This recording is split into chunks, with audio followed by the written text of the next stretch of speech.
Welcome to this session. My name is Roslyn. I'm one of the librarians here at Curtin Library, and today I'm going to be taking you through APA referencing and getting you up and running with that. So this is a bit of an interactive session. I am going to get you to do some activities during the session, so you can depending on what the activity is, pop your answers into the chat. I'll also be doing some polls that you can contribute to. If you're not sure where the chat is, just on the bottom right-hand side of your window, there should be a purple tab, and if you expand that tab just along the bottom, you'll see some icons, and one of those is a speech bubble, and if you click on that, you can then enter messages in there. If you have questions as we're going along, please feel free to ask. And I will try and answer them if I can, but if we do need to sort of move along with the session, then I might need to sort of leave them till the end and answer them there. I'll also be giving you some information about where you can get further help as well.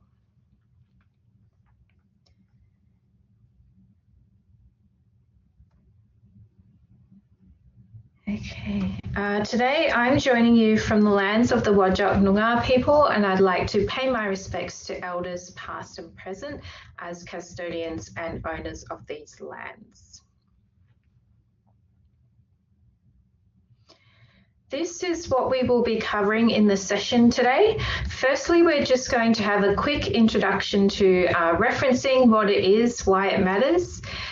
Then we'll be talking a bit about the APA style, and I'll be showing you where you can access our APA referencing guide and how to use that to create your references. Then we're going to jump in and do some referencing activities. So I'm going to get you to do some referencing, and then we will, I'll give you some key takeaways for doing your accurate APA referencing.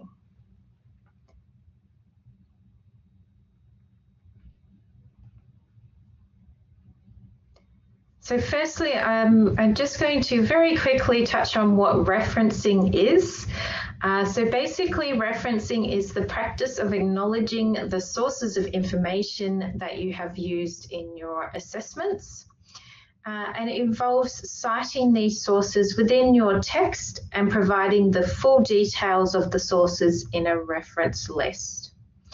So a referencing style provides specific guidelines on how to format citations and reference lists to ensure that they're consistent and they're clear for people to follow.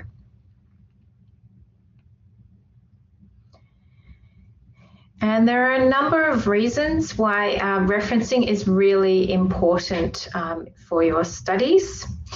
The first reason that we have there is that it supports your ideas. So it's backing up the arguments that you're making in your assessments and making sure that you're providing those credible sources as evidence of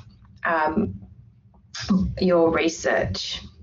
It's also going to boost your credibility because it's showing that you have done thorough research and that you have looked at a wide range of sources and you've understood the materials on your topic. It also gives credit to the authors of the sources that you are using. So that's a very important thing. You're not just making stuff up out of thin air sort of thing. You are acknowledging that these ideas have come from other people. It also allows readers to verify your references, trace them back and find those sources that you've used. And a big one is that this prevents plagiarism. So it clearly distinguishes what's your work and where you've taken ideas from other people. Okay. So there's a whole range of reasons why it really does matter that you do your accurate referencing. So today we're looking at the APA referencing style. So APA is the American Psychological Association style, and this is an author date style, and it's used in a range of health and social sciences fields. When you do your referencing, there's two key components to it. The first is your in-text citations. These briefly identify a source in text, and it directs readers to the full details in the reference list. And the reference list is a comprehensive list at the end of your paper with the full details of all those sources that you have cited.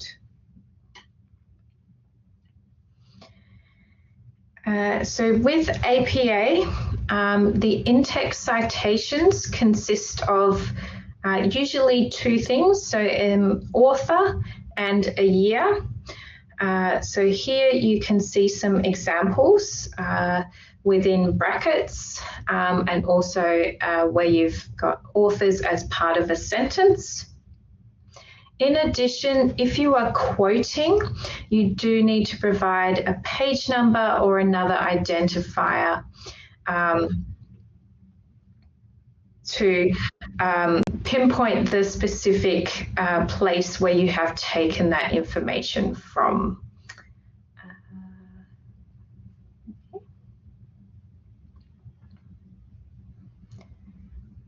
And here I have an example where you can see that we have some in-text citations. So you can see that I've looked at a few sources here, and I've taken their ideas and I've cited them in the text. So it's providing evidence supporting what I'm saying, but it also acknowledges the work that these other people have done.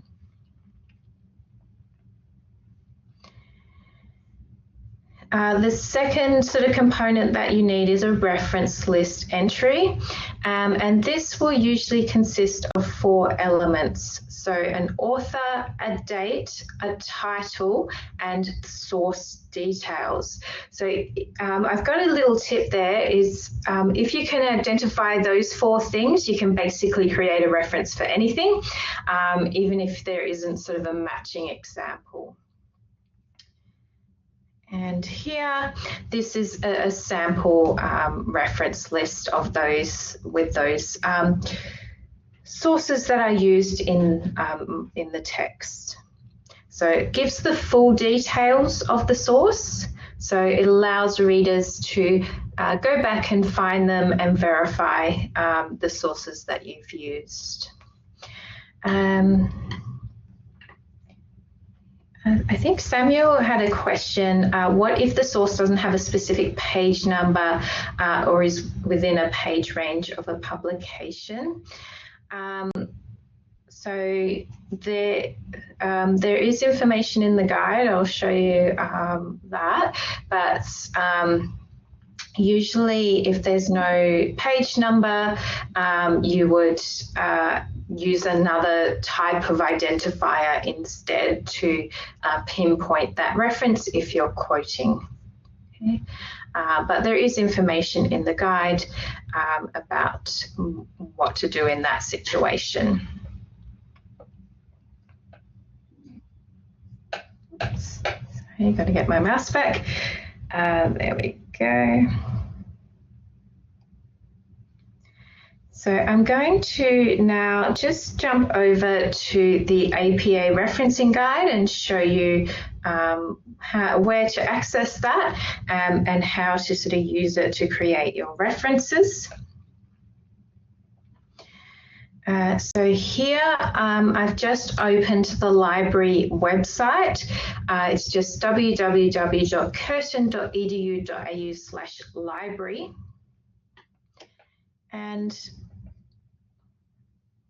if I scroll down on the library website, there's a section in sort of the middle of the page where there's some tiles with different links on them. So you can see that there's one for referencing. This takes you to our list of different referencing guides. So we have our APA guide here.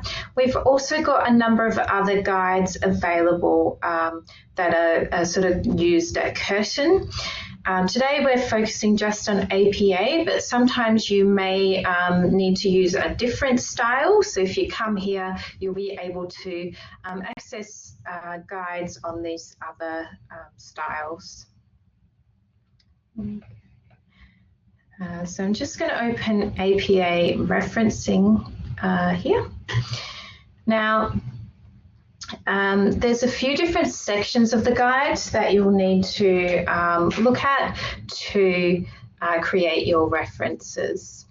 The first one here is we have an in-text citations explained page. This just goes through sort of how to format your in-text citations and how to do it if you're paraphrasing and quoting. Here in this section about quoting, there is a link where it says a page number or another identifier. So this link goes off to the APA style webpage where they have a whole list of other types of identifiers that you can use if you have no page numbers. So you can go and have a look at that. That's for when you're quoting and you need to include a page number in the in-text citation or another identifier. A bit further down, we have some variations that you may come across where you need to provide sort of multiple references or multiple citations within at a single point in text. So this gives you information about how to format that. Also what to do if you have multiple works by the same author or authors and how to sort of order those. And also you may come across this where you have multiple works by the same author in the same year and how to differentiate those within the text and the reference list. So there's a number of just variations there to be aware of. So that's one part of the guide that you will need to have a look at. The next one is the author variations. So depending on the number of authors that you have, this affects how you create your in-text citation and also your reference list entry. So there's information on the author variations page which shows you how to format the author's names, and just a bit further down, what to do if there's no author, if you have an organization as an author, and what to do if you have 1 or 2 authors for a source, and 3 to 20 authors. It's a little bit different in text. And 21 or more authors. Hopefully you don't have too many of those. Okay. So that's the second part that you do need to have a look at. And then we have the specific reference list examples for the different types of sources.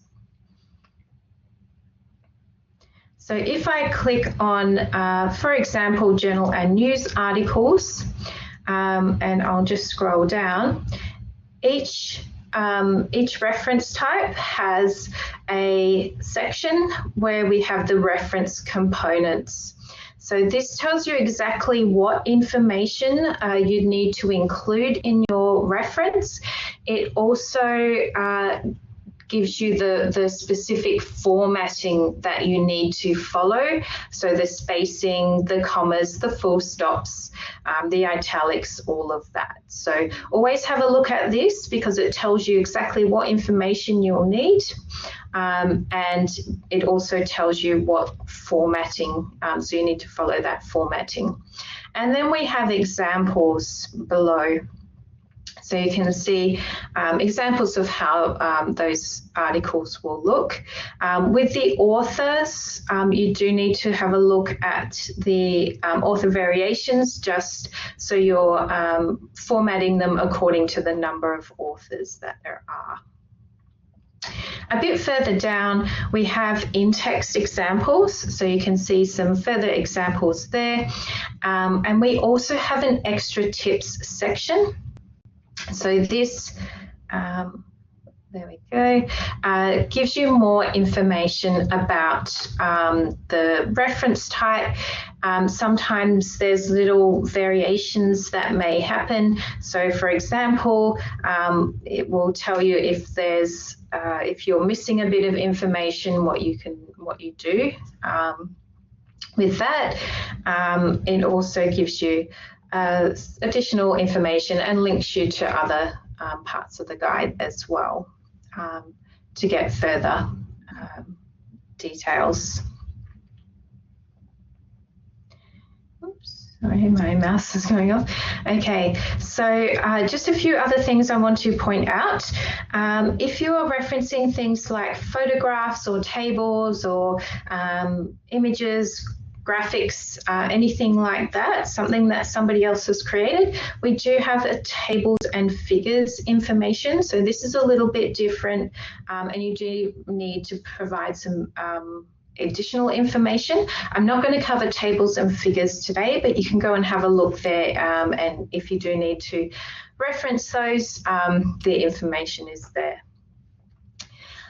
We also have a reference list format page. So this, when you come to actually present your reference list, this gives you the information about how to lay out the pages.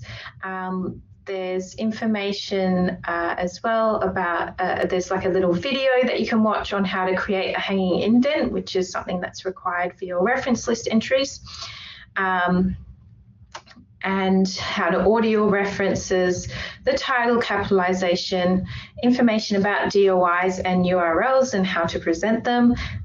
Somebody asked where to find a DOI. There's information here. We also have a sample reference list, so you can see what sort of a longer list would look like.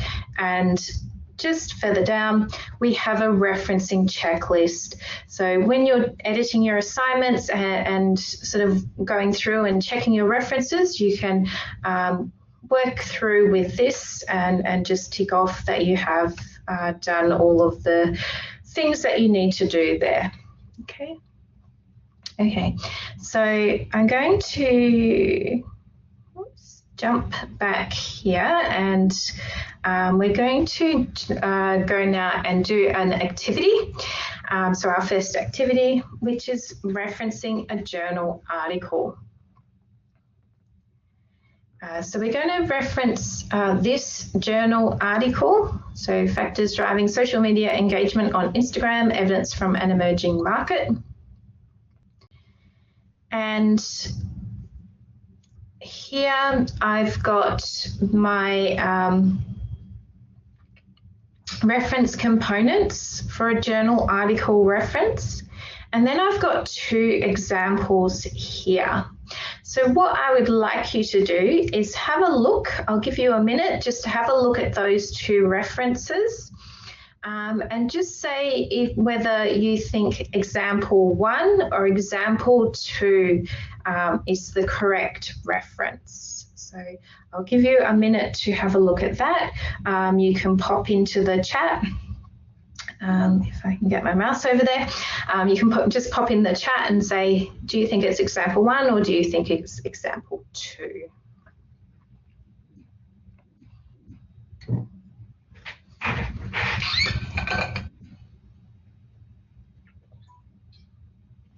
We've got some 2s. That's good. Yeah. 1.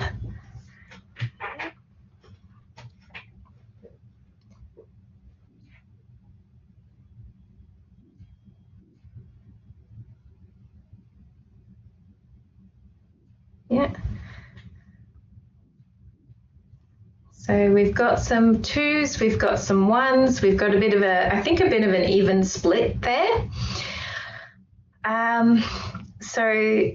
If you said example 2, then that is the correct example. Okay, so I'm going to go through now and just talk to you a bit about how we sort of put that reference together.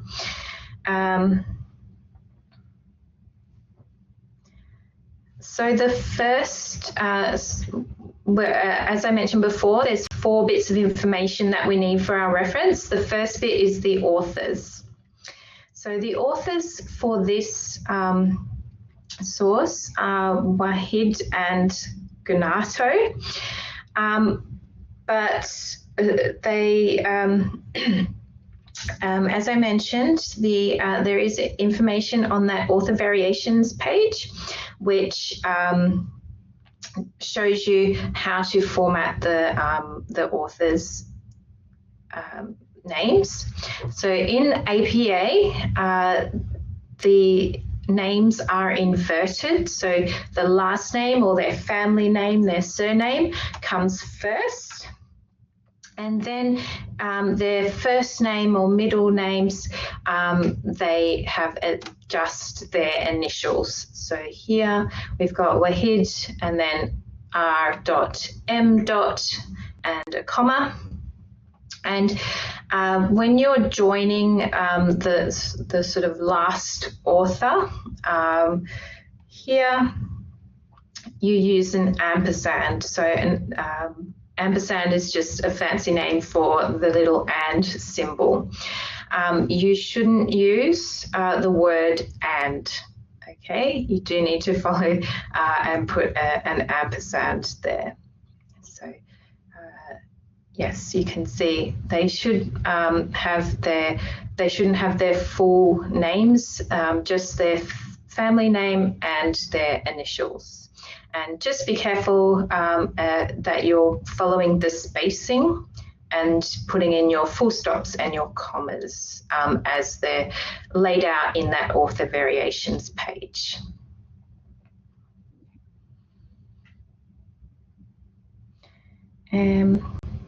Oops. Sorry. So the next bit of information we need is the date. And this is the date that the article was published. So this was the year that the article was published. So it was published in 2022, and that is in brackets. Ruby just put a comment, but you use and if in text. Yes, so if you have included the author's names as part of the sentence and you have 2 authors, then you would use the word and, but if it's in brackets or if it's in the reference list, then you use the ampersand. The next bit of information we need is the title, and this is the title of the article. Ashley was asking, do you have to have capital letters for the title of the reference? Yes and no. So APA uses sentence style capitalization. So this means that the first letter of the first word, the first letter of a subtitle, and any proper names or abbreviations, acronyms, will have capital letters or start with capital letters, but the rest will be in lowercase. Okay, so even if you are looking at the article and the article has different capitalization, you do need to modify it so it matches the sentence capitalization that's required by APA. Okay, So there is on that reference list format page in the APA guide, there is information about what you need to capitalize and how you do your capitalization. Delia just asked if there's only ever one space between items. Usually, yes. You just need to follow the spacing that's in the guide. Sometimes it's a little bit tricky though to see if it's like one space, but it usually will be. The next bit of information that we need is the source details. So for a journal article, this means providing the name of the journal, the volume and issue that the article appears in, and then a page range for that article. We also have a DOI or a URL if you've accessed it online. So just a few things to note here. With the name of the journal, this will have each significant word starting with a capital letter. That's because it's the name of something, so it's a proper name. So you do need to capitalize here, so you can see journal, and then global, and then marketing all start with a capital letter. Something else to note as well is this journal name is in italics. It's a little bit tricky to see here, but when you have a look at the reference components, it will tell you if something needs to be in italics. Okay. So the next bit of information that we have is the volume. And the volume number is also in italics. This trips people up a bit. It's actually difficult to see, but we do tell you here to put it in italics. And then immediately following the volume number, you'll have the issue number in brackets. And this is not italicized, and there should be no space between the volume and the bracket. Okay, so that's one of those tricky things that you've got to be careful of, and then you'll provide a page range for that article. As I think Samuel asked before about sort of page ranges, what if there's no page range? You may come across articles that have article numbers instead, and there is information in the guide about what to do if you come across an article number where the article just doesn't have page numbers. Okay. Then we have our DOI. So a DOI is a digital object identifier. It's just a unique code that identifies this article in the online environment. So the DOI always starts with the number 10. So this is the DOI for this article. In APA, if you are including a DOI, you need to include this https doi.org/ before the DOI to create a link to that resource. Okay, so it's called a resolved DOI, so it just means it's creating a link that goes to that resource. Sometimes when you're having a look at articles, they may not actually include this information. They may just have the DOI on its own. So you will need to add that in if it's not there already. If there's no DOI, then you put in a URL instead. One other thing just to note, I mentioned it before, when you come to actually present your references in your reference list, they should have a hanging indent. So that means that the second and subsequent lines of a reference are indented from the first. It just makes it easier for people to be able to read the reference. And as I mentioned, on the reference list format page in the guide, there is a link to a video on how to do that. So you don't have to like try and work it out yourself. You can, there's a video on how you can quickly format with the hanging indents. Okay. So I'm just, now just before we move on, so I'll just, that's a quick overview of the article. And you can see those 4 elements that we needed to create that reference. But I'm going to get you now to, let's see if I can do a poll. There we go. So I'm just putting in a poll. So hopefully you can see the poll there, but I want you just to have a look at those in-text citations and just let me know which one you think is the correct one for this article.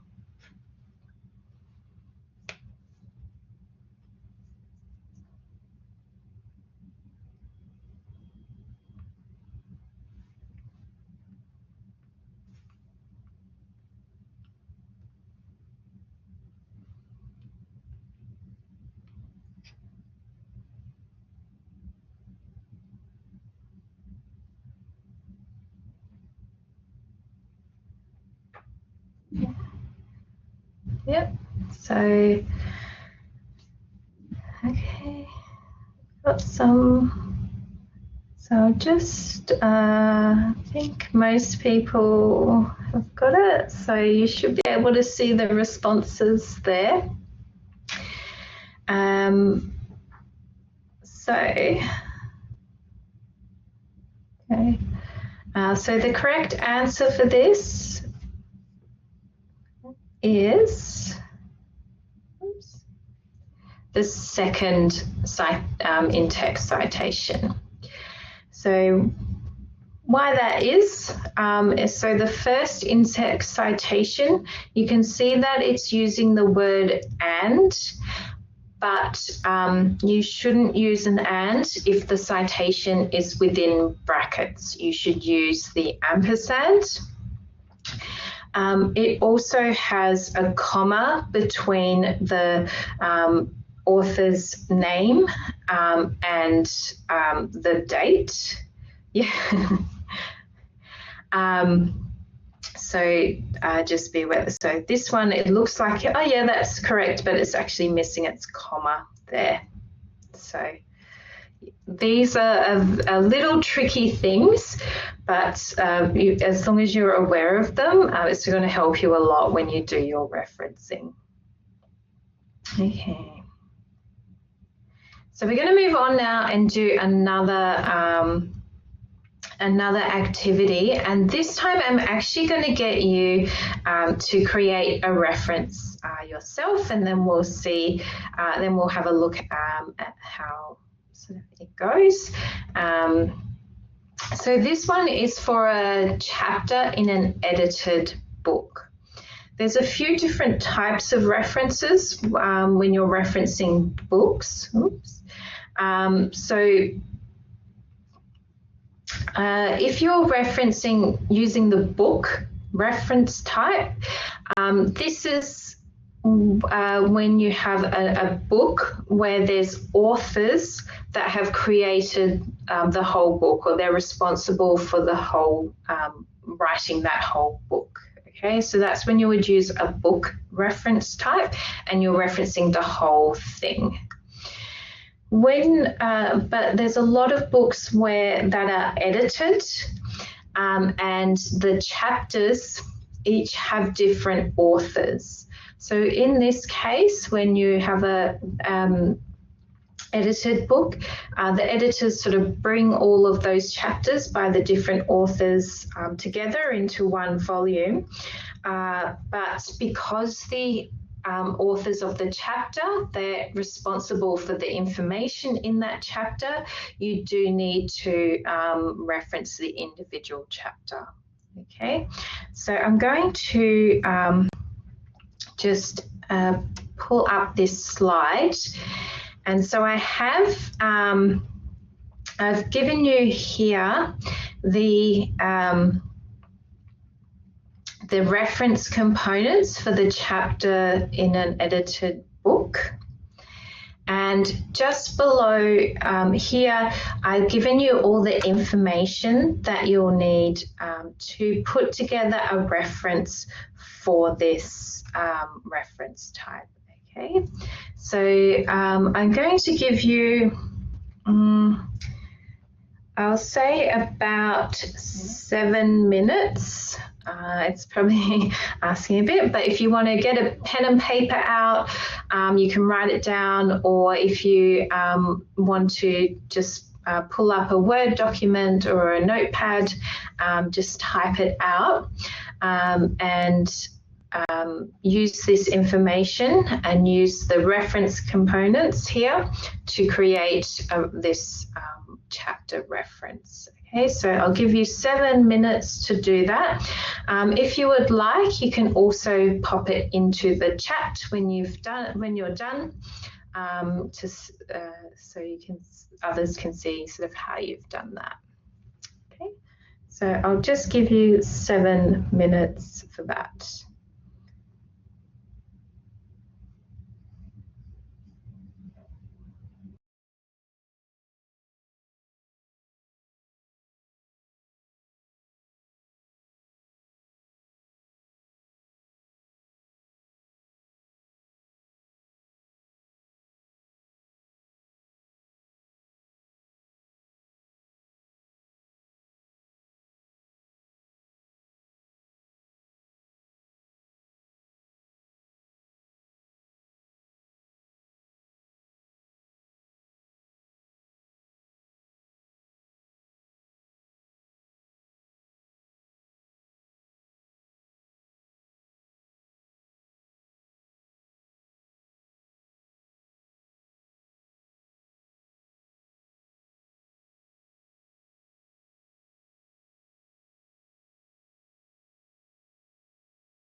Okay, so just another 3 minutes, and then we'll come back together and look at the reference for this.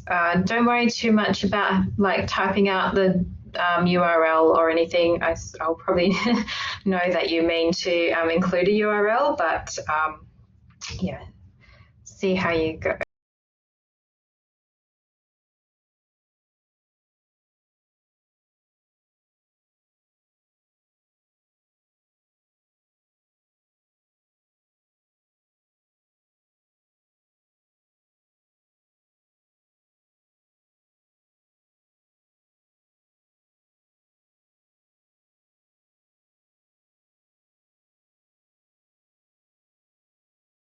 Yeah, so I know that if you put it into the chat, it'll probably remove the formatting, but don't worry about that too much, okay?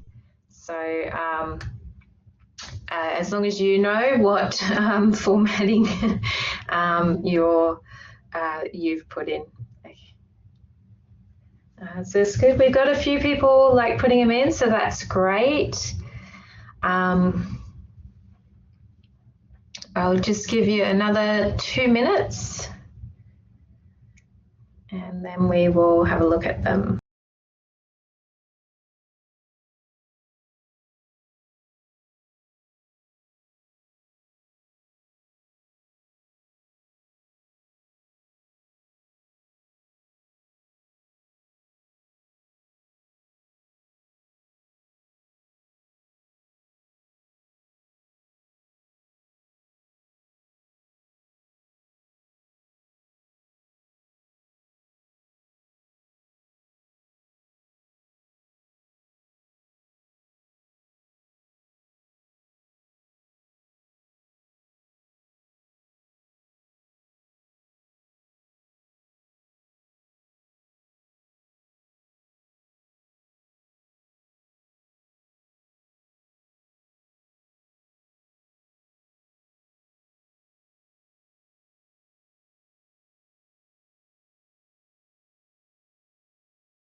Okay, so that's our 7 minutes up.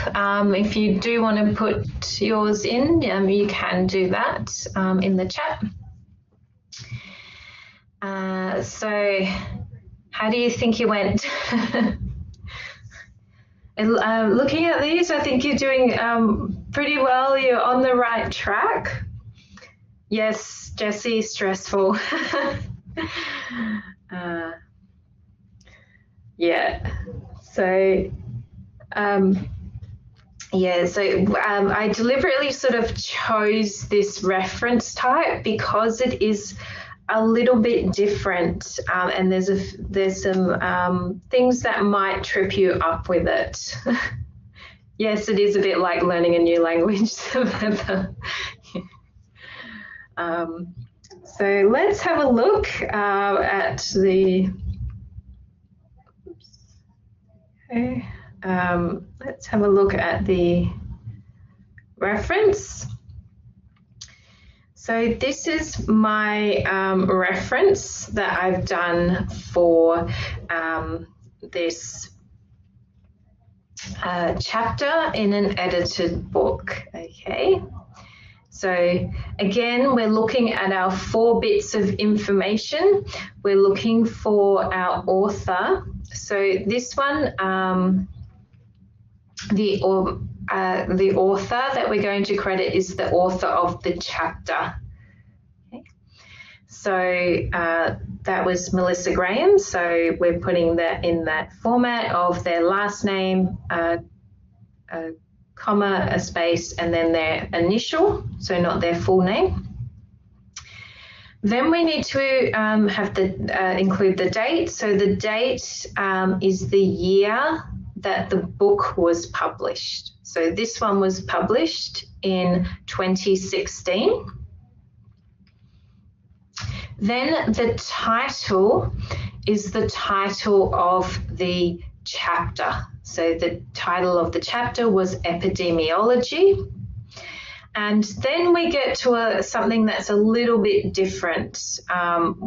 And you'll notice here, when I'm giving the source details, I need to provide the editors of the book, that whole book. So we're saying in, and then you'll notice that the initials come before the family name or the last name.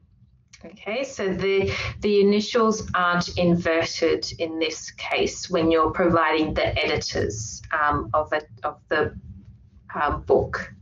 Okay, when they're in this position. So here you can see I've got H. Kelleher and C. McDougall.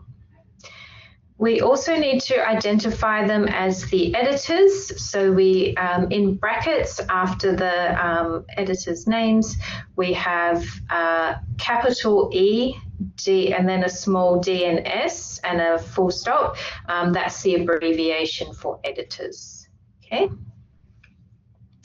Then we provide the book details, so the name or the title of the book that this appears in. And this is in italics, and again we're using sentence style capitalization for this. Ruby just asked what is in, so we're just saying that this chapter is in this book. Okay, so that's why there's that in there. Yeah. We also include, so if you have a book that is that's like a second edition or third edition, fourth edition, etc., then you include the edition in these brackets following the title of the book. If it's a first edition, then you don't need to worry about this.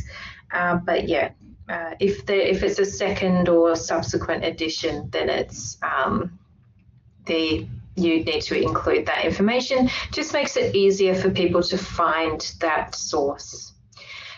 Then you include the chapter page range within those brackets as well. So you have a comma there.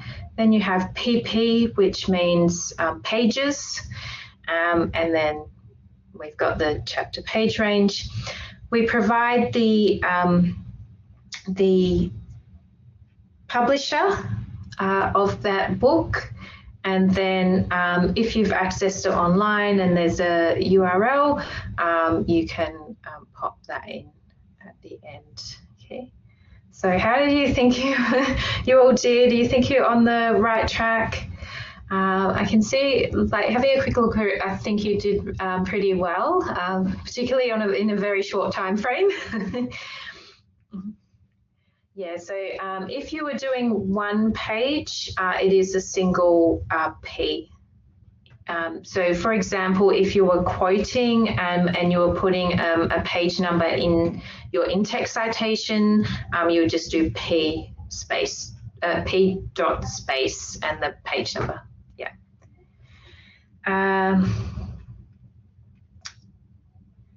Samuel just asked why not PG, PGS, because P and PP are what the APA manual uses, so that's why we use it. Okay, so we're getting towards the end.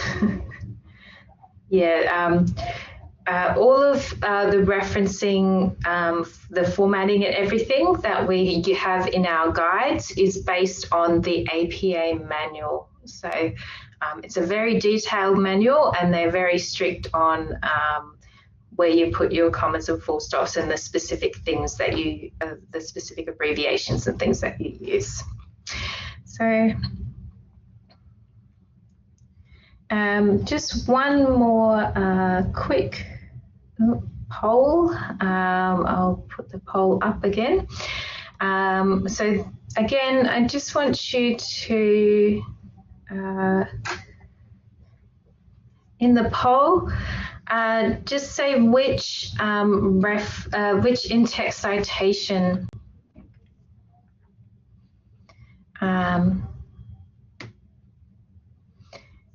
you should use for this reference.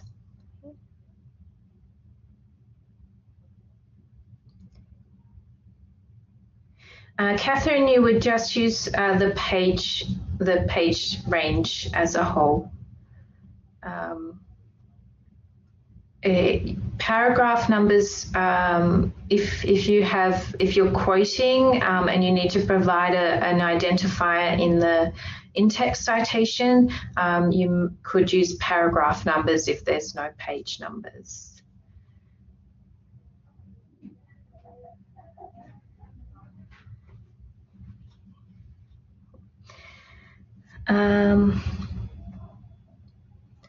Jessie just asked about the hyphens. I'm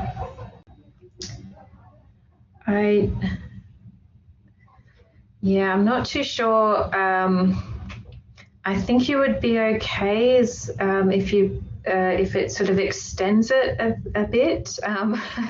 I don't know how pedantic your markers will be about whether you have a short or a long dash, but yeah, it's probably not a big deal, but yeah, it just depends on your markers and what they are looking out for. Okay, so we've got a bit of a range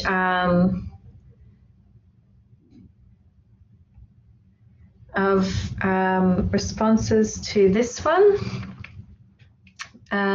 So the correct in-text citation for this, if I can go back to my slides there, is number 3. Okay.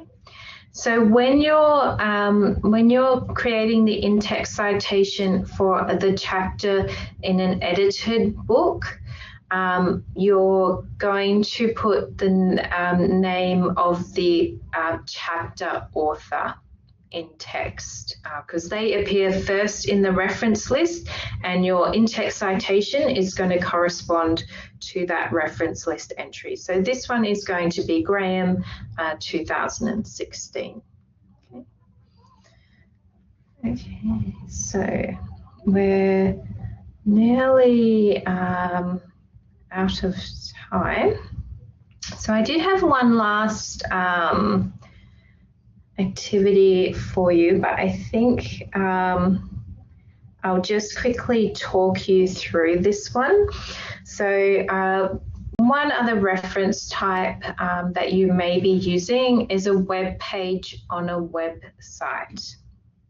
So this one, I'm just going to quickly jump over to this web page just because I want to show you a few things that are useful to know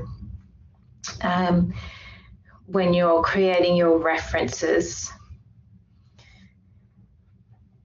Okay.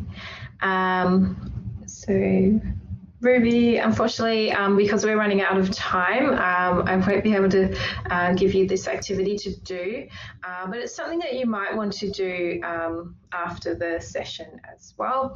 I will be sending you all the slides for this session, and they will include a lot of additional information as well to help you out with your referencing, okay, stuff that we haven't necessarily covered in the session today. But I just wanted to quickly point out a few things for when you're referencing a web page. So the first thing is when we're creating our reference, we need an author. Okay. And you may come across this sort of situation where you're on a government website. So they have sort of the Australian government here, and you're like, oh yeah, they're the author. But then they also have a smaller agency. So this one is the Workplace Gender Equality Agency. And you're like, well, which one should I be using as the author? So when you are creating a reference for an organisation, you and there's sort of multiple levels, or if it's for a government, there's multiple levels. Usually you would use the agency, the department, whoever's most responsible for the content that's on this site. So in this case, it would be the Workplace Gender Equality Agency would be the author of this. Another thing to note, the next bit of information that we need is a year or a date for this web page, but often you'll find that there's no date sort of on the page itself, no modification date or last updated date or anything like that. So if you have a look through and you can't find that information, sometimes people will just go right to the bottom and go, oh yeah, there's a date at the bottom here, I'll use that. But you do have to be a little bit careful because if this, if for example this had a date of 2025, it actually relates to the entire website, so not the specific page that you are referencing. So you shouldn't be using that date because it's not necessarily when the page that you're referencing was created. Okay, so just be aware of that when you're creating your references. I'm just going to pop back because we are running out of time, and I'll just quickly show you the reference for this. So here I've got the Workplace Gender Equality Agency as the author, and because there's no specific date for that web page on the site, we put in N.D. So that means no date in place of the year. Then the title of the page, the web page, and that's in italics there. And I've put the site name here as the Australian government. So if you have sort of different levels of the of government listed on the website, you can put in the overall overarching one as the source. I've got a tip there though, that if you have if the author and the site name are the same, you can actually leave out that site name. Okay. And then we have the link there. So I do have some information. I'm going to send this out to you anyway, but I also have some information just about using abbreviations in text, which can be really useful when you've got a long sort of name, organization name. So you can go back and review these slides. So these are just my key takeaways. Just make sure that you're paying attention to all the little details, the capitalization, spacing, punctuation, italics, all of that is really essential to making sure your references are accurate. Make sure every in-text citation has a corresponding reference list entry. Don't put anything in the reference list that you haven't cited in text. Don't put something in text and then leave it out of the reference list. Do your hanging indents for all of your reference list entries. Make sure when you're using the referencing guide, check the extra tips because it gives you a lot of extra information that's really useful for you. And then use the referencing checklist when you're editing your work. So I've just got one other thing here for you that you may want to do, but what is one tip you've learned from this session that you would share with other students? If you want to pop that into the chat. Hopefully this has been helpful for you. I'll just have a quick look through as well, just to make sure I've haven't missed any of the questions.